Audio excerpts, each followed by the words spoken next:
Katie. And I'm Sam. We're at Halfling Ever After.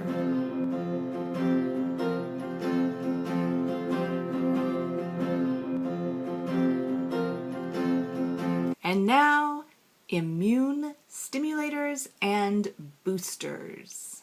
Go immunity, go immunity, go.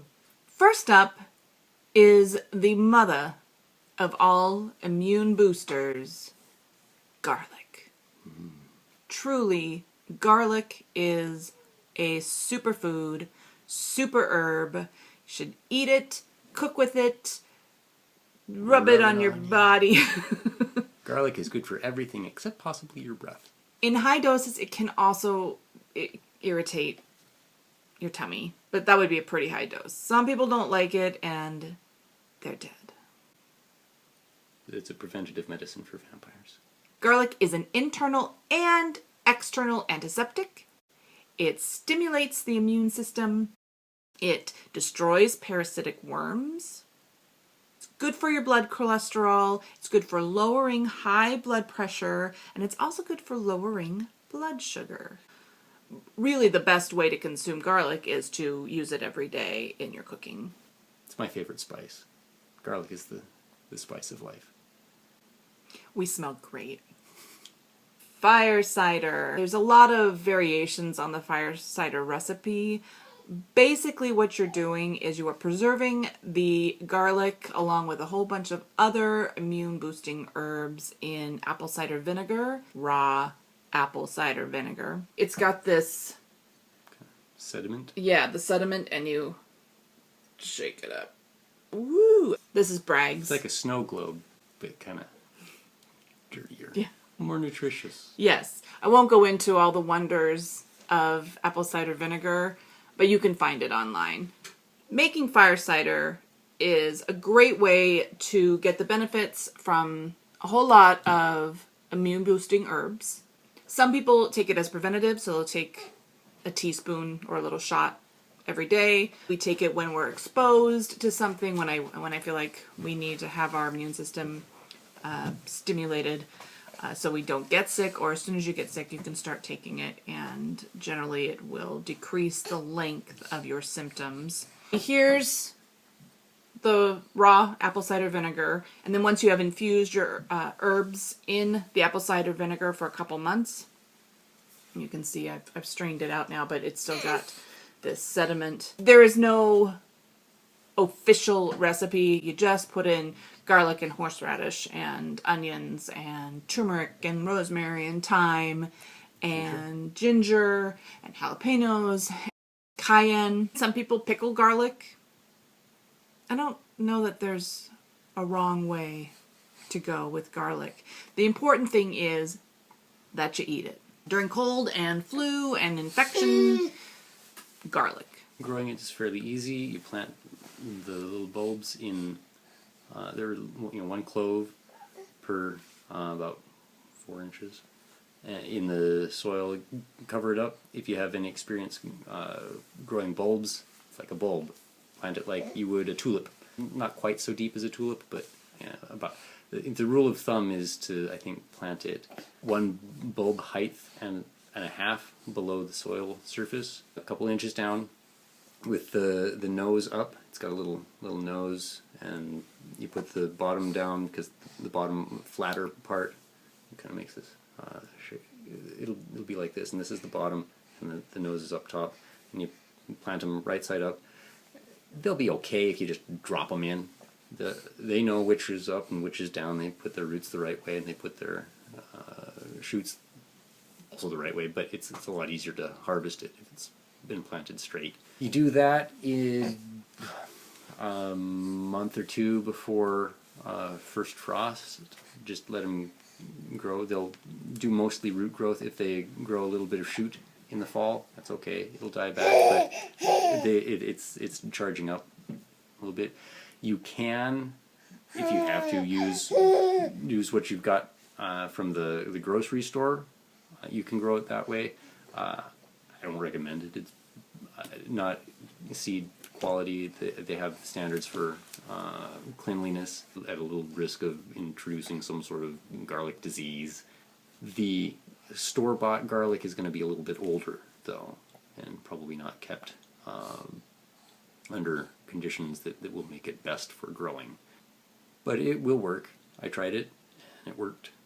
It's best to use seed catalog, or if you have a seed store that sells garlic cloves, community people in your community, you get cloves from other folk.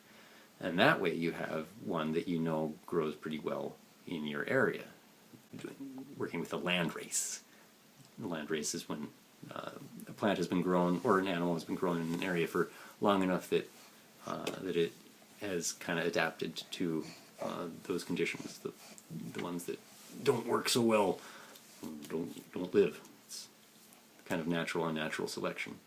Also, I have found that if you are careful with the bulbs you plant, you can end up with a much better proportion of cloves that don't have the tiny little cloves in the middle. The ones you get at the grocery store have lots of tiny little cloves in the middle, and I think it's the way they fertilize. I don't fertilize, and I don't have problems with the little tiny little cloves in the middle, which are kind of wasted in a lot of ways. But and maybe I'm sacrificing a certain amount of production value, but I save so much time in the kitchen not having to peel those tiny little cloves. Peeling these are a dream. I use so much garlic in the fire cider. It's all morning long I'm peeling it if I buy it. But now that we have so much of our own harvested garlic, I should do this up here. It's just, it pops right out. And then this is actually taking me longer, probably because of how I'm holding it.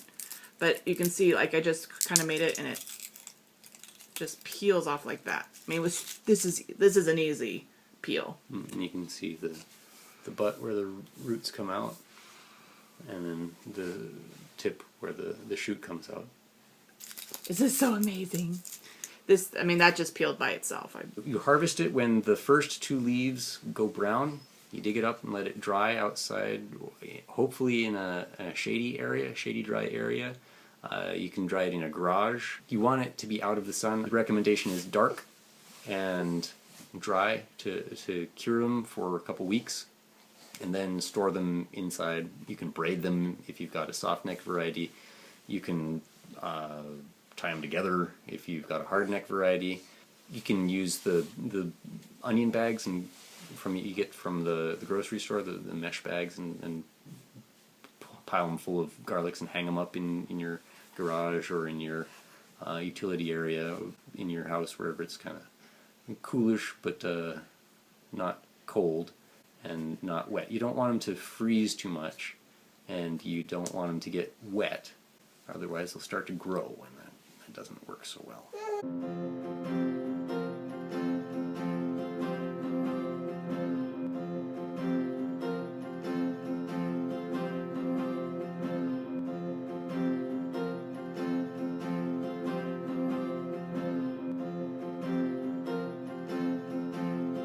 The next choice for immune boosting is not technically an herb, it's onion. Onions, as much as an herb as garlic is, they're vegetable, herb. It is a blurry line. Caramelized onions in quiches or eggs or Stew, soup, bolognese sauce. Chop them up, mix it into your ground beef for burgers, grilled or fried. It's all good. You can put it on top of the burger, any sandwich. so many options. Eat it like an apple. Yeah. Have you done that? Yeah, it's rough. When you're sick, you can simmer onion just covered in honey on the stove. Simmer it for 45 minutes and then consume that. Doesn't taste too bad, and that will give your immune system a quick boost. Well, most any place you buy seeds or farm supplies, garden supplies, they're likely to have onions. That's the little onion, looks like a little tiny onion. You plant that. That's the easiest way. Starting your seeds, you have to start it indoors, and it's best if you, well, you don't have to. It just takes a lot more time. I haven't had a whole lot of luck direct seeding. You can do it, but you just have to be careful. And the little onion seedlings look a lot like grass, so you think, ah, grass, and pull it out, and then you don't have your onions anymore. So it's best to start them inside or use the sets. And then you just seed them where you want them to grow like any other vegetable in your vegetable garden. They don't take up much space. That's nice.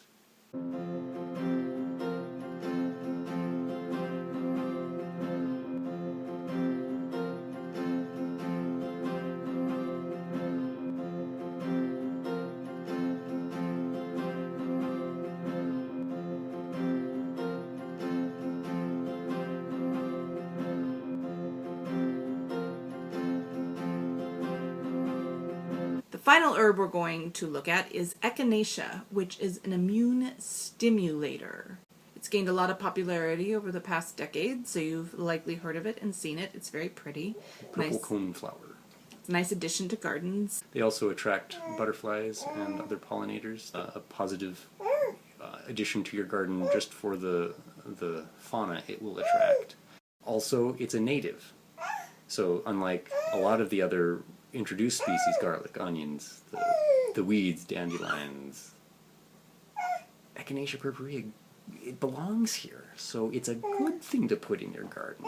You can, I think, start it by seed. You can also probably get it at any nursery as a container plant, a 4-inch pot, a gallon pot for a big one. Then you don't have to wait so long to harvest the roots, because harvesting the roots takes a while, because it's the root you want, I think. You can use the entire plant. Oh, okay. The roots are usually are used in tincture. Leaf is more often used for kids. The root does take a few years to develop so that it's harvestable. The first year, if you start by seed, it's going to just be a few little leaves. And year after that, you might get a flower, but it's not going to be a huge plant. But after a few years, it'll start getting bigger and bigger and bigger. And at that point, then you can harvest it. You can also split it up, I think, and plant more. I tried just nibbling on a root just out of the garden one time, and it was intense. It kind of knocked my socks off a little bit. Just I took a little tiny nibble, and I was salivating like crazy. It was kind of like hot. It was a hot, but not like pepper hot or horseradish hot or cinnamon hot. It was almost like salty hot, and I just couldn't stop salivating. It was a little bit frightening and absurd, but interesting for sure.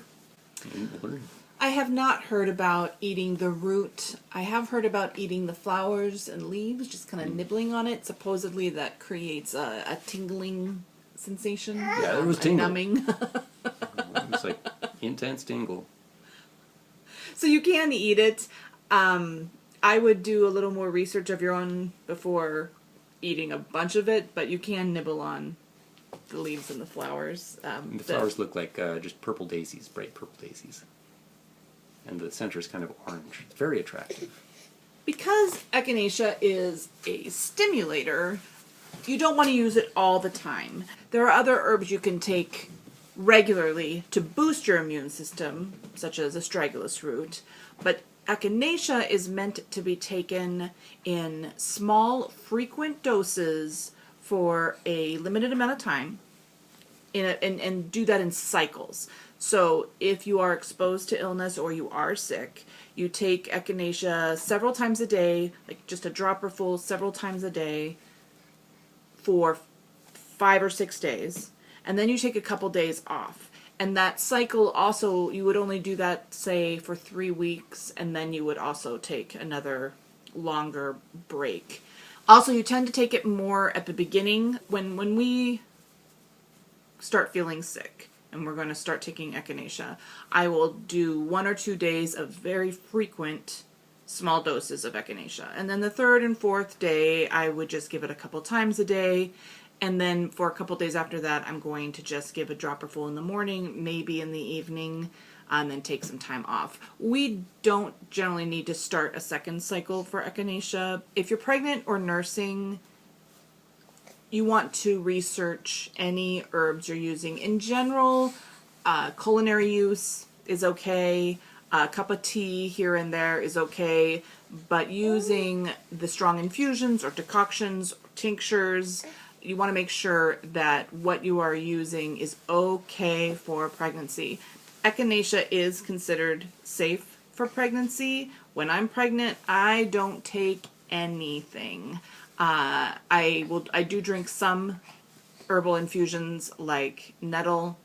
During the third trimester, I drink a lot of raspberry leaf, but I had a very difficult pregnancy last year in which people were begging me to take pain meds or some harder herbs than I was comfortable with, simply because things do cross the placenta, and they also go into the breast milk, and I'm not willing to take that chance. So if you want to use herbal supports while pregnant, do your research, talk to your midwife or your OB, and make sure you know what you are using before you use it.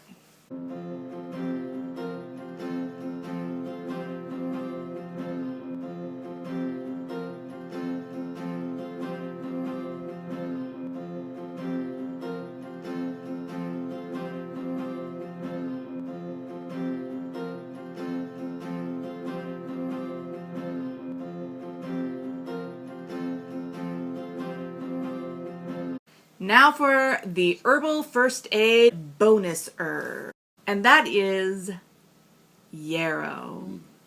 Yarrow is a great herb to have growing in your garden. It is a blood clotter, and so you can, if you have a nosebleed, you can just stick a leaf it up your nose with a up rubber your nose. hose. Supposedly that will stop it. You can use the leaves to stop bleeding topically. Some people will powder the leaves and make like a poultice to cover the wound and just keep the powder in their first aid kit. The nice thing about having yarrow in your garden is it's hardy, Oh yeah, and very, it's there very hardy. Like a weed. most of But it's a native the weed. year. Yeah. So if you really need it, you can just go out, grab it, stick it on your wound. It spreads very easily. It's easy to divide. You just chop it in half with a shovel, and chop it in quarters with a shovel, and plant them. They also come up from seed. The flowers are pretty. They smell nice. I'm allergic to the pollen, so I don't sniff the yarrow much. It's a native, and it's really good for attracting helpful insects. It's another herb that promotes sweating, so it's good for fevers. It's also good for digestion. It's good for cramps, both menstrual cramps and stomach cramps. It's good for the stomach flu. It helps upper respiratory mucus, phlegm, and Unless you're allergic. it's supposed to be good for hay fever.